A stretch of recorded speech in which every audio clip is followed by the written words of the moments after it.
Welcome to all engineers. Let's start today's concept. Before starting, please subscribe my channel for more updates. कभी सोचा है कि जब कोई बहुत बड़ी बिल्डिंग या कोई लंबा चौड़ा पुल बनता है तो उसकी कीमत कैसे तय होती होगी? ये तो एक बहुत बड़ी पहेली जैसा लगता है, जिसके हजारों नहीं लाखों टुकड़े होते हैं। पर क्या हो अगर हम कहें कि इस पहेली को सुलझाने का एक खास तरीका है? चलिए आज उसी तरीके की परतें खोलते हैं। तो सवाल यही है, कंस्ट्रक्शन इंडस्ट्री इन बड़े बड़े मुश्किल प्रोजेक्ट्स की लागत आखिर तय करती कैसे है?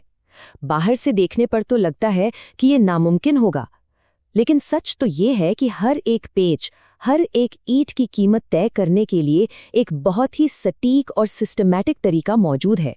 इसको हम कंस्ट्रक्शन की दुनिया का सीक्रेट रेसिपी या गुप्त नुस्खा कह सकते हैं। इसी तरीके से इंडस्ट्री एक बहुत बड़े प्रोजेक्ट की मुश्किल को छोटे छोटे आसानी से समझ में आने वाले हिस्सों में तोड़ देती है। देखिए, इसकी खूबसूरती इसी बात में है कि पूरी बिल्डिंग की कीमत एक साथ नहीं निकाली जाती, नहीं, बल्कि लागत का जो एनालिसिस होता है वो काम की सबसे छोटी यूनिट पर होता है। जैसे सिर्फ 1 क्यूबिक मीटर कंक्रीट डालने में या फिर 1 स्क्वायर मीटर प्लास्टर करने में आखिर कितना खर्चा आएगा। तो काम की इस सबसे छोटी इकाई की कीमत तय करने की जो प्रोसेस है उसे आखिर कहते क्या हैं, और ये कंस्ट्रक्शन की दुनिया में इतनी जरूरी क्यों है? आइए अब इसे समझते हैं।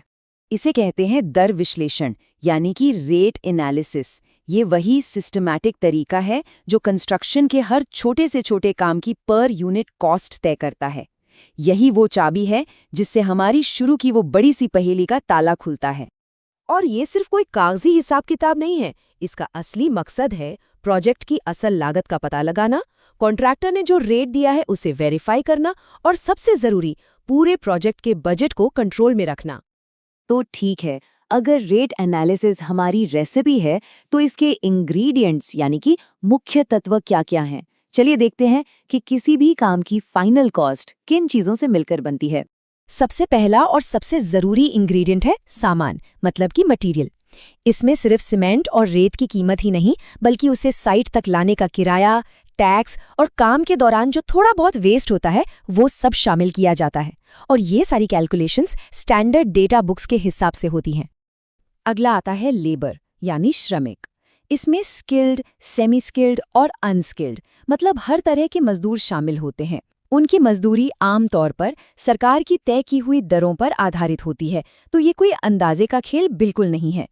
फिर आते हैं बड़े बड़े इक्विपमेंट्स, जैसे मिक्सर मशीनें, खुदाई करने वाली मशीनें। इनकी लागत का मतलब सिर्फ किराया नहीं होता, बल्कि उनका फ्यूल, मेंटेनेंस और वक्त के साथ जो उनकी वैल्यू कम होती है वो खर्च भी इसमें जोड़ा जाता है। अब इन मेन इंग्रेडिएंट्स के अलावा कुछ इनडायरेक्ट खर्चे भी होते हैं जिन्हें हम रेसिपी का मसाला कह सकते हैं। इसमें साइट सुपरविजन, ऑफिस के खर्चे और सेफ्टी मेजर्स जैसी चीजें शामिल हैं जो सीधे सीधे काम में दिखती तो नहीं, पर होती बहुत जरूरी हैं।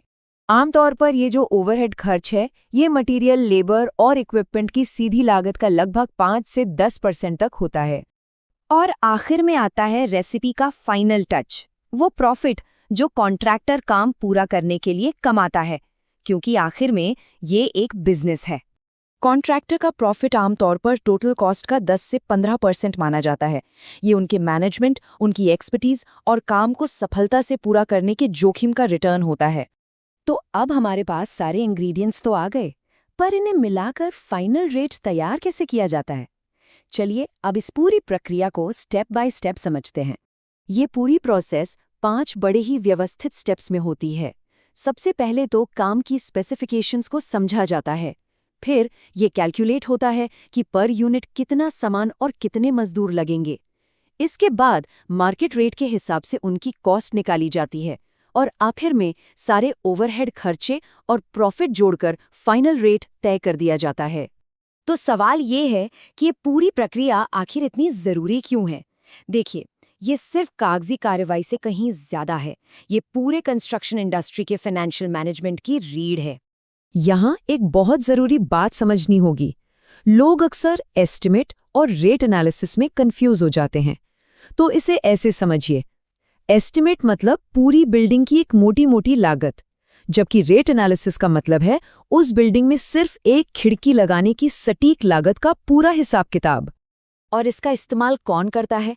प्रोजेक्ट के हर लेवल पर सिविल इंजीनियर्स इसी के आधार पर काम का बिल बनाते हैं। प्रोजेक्ट मैनेजर्स कॉन्ट्रैक्टर के बिल चेक करते हैं और अगर कोई विवाद हो जाए तो यही एनालिसिस काम आता है। तो ये कहना बिल्कुल गलत नहीं होगा कि रेट एनालिसिस ही कंस्ट्रक्शन कॉस्ट मैनेजमेंट की रीढ़ की हड्डी है। यही वो तरीका है जो ये पक्का करता है कि हर पैसा सही जगह लगे और सब कुछ पारदर्शी हो। तो अगली बार जब आप किसी विशाल इमारत को देखें तो याद रखिएगा कि उसकी नींव से लेकर छत तक हर एक चीज की कीमत एक बहुत ही सटीक और सोची समझी प्रक्रिया से तय हुई है।